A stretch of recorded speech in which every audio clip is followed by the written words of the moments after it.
नमस्ते, जय हिंद। ये है द आवारा मुसाफिर show clips.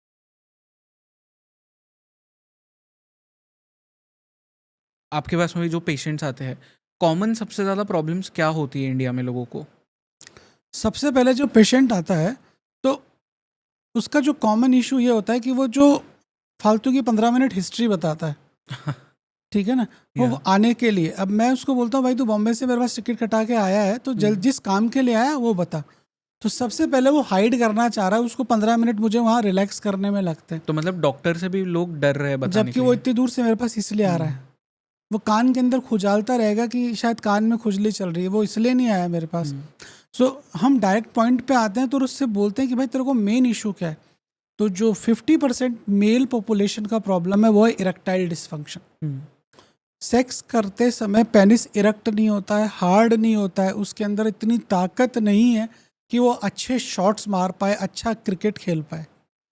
Plus most of people जो इरेक्टाइल डिसफंक्शन से जूझ रहे हैं उनको काफ़ी एक्सटेंट तक प्री मैच्योर इजैकुलेशन भी है। तो ED with premature ejaculation are the main problems which males are facing. इसके अलावा पॉर्न एडिक्शन, स्पर्म इशू, ये भी कुछ इश्यूज हैं जो हमारी मेल्स को तकलीफ होती है। राइट। अगर हम इरेक्टाइल डिस्फंक्शन के बारे में बात करें तो यूजुअली मतलब लोग आपके पास में क्या बोल के आते हैं इसके लिए? देखिए, जब हमारे पास पेशेंट आता है तो हम, क्योंकि हमारा जो सेंटर है, हॉस्पिटल है, वो पूरा डेडिकेटेड है मेंस हेल्थ के लिए, तो हम एक पूरा एक फॉर्म भरवाते हैं, पूरी उसकी केस स्टडी लेते हैं। तो जो मेन प्रॉब्लम वो बोलता है कि जब मैं सेक्स कर रहा हूँ तो मेरे को इरेक्शन नहीं हो रहा है। अब इरेक्टाइल डिसफंक्शन कई तरीके का है कि यदि यदि एक 15 साल का लड़का आपको आके इरेक्टाइल डिसफंक्शन का कंप्लेन कर रहा है, जिसने कभी किसी औरत को छुआ नहीं है, जिसने उसकी कोई गर्लफ्रेंड है, कभी कोई फीमेल टच नहीं हुआ है, बट ही इज हैविंग, उसका सबकॉन्शियस माइंड बोल रहा है कि आई हैव इरेक्टाइल डिसफंक्शन, जबकि उसने कभी कुछ किया ही नहीं। तो मैं उससे यही पूछता हूँ, तूने कुछ किया ही नहीं, किसी को छुआ ही नहीं, तो तुझे ईडी कैसे है? तो this is psychological erectile dysfunction.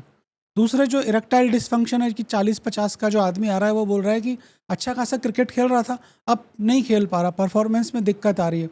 और कुछ लोग ऐसे हैं कि अब रिटायर हो चुके हैं, गेम्स बिल्कुल नहीं होते हैं, सेक्स कर ही नहीं पा रहे हैं 6-6 महीने, 7 साल, 2-2 साल। तो ये लोग भी हैं जिनको सेक्सुअल डिसफंक्शन होता है। तो these are the complaints, basic complaints. आपने 15 साल के बच्चे की बात करी, आपके पास में इतने यंग लोग भी आ रहे हैं? मेरे पास 12 साल के बच्चे भी आ रहे हैं। अच्छा। हाँ, और वो मतलब वो बहुत हाईली क्वालिफाइड और बहुत इंटेलिजेंट बच्चे हैं, उनको पूरी दुनिया का नॉलेज है। अब मैं बात करूँ 14 साल के बच्चे की, तो मेरे पास जब वो आता है तो मुझे पहले तो सदमा लगता है कि यार अभी तो इसकी 10th में तो तू पढ़ रहा है और तू कंप्लेन कर रहा है ईडी की। तो वो बोलता है कि मैं जब 8th क्लास में था तब से मैं मैस्ट्रुबेट करने लग गया अपने आप को, और उस मैस्ट्रुबेशन की वजह से उस एज में बच्चों का पीनिस और टेस्टिकल पूरा मैच्योर नहीं होता है, लेकिन अर्ली मैस्ट्रुबेशन की वजह से अब उसका ऐसा फील होता है कि he is having some kind of erectile dysfunction.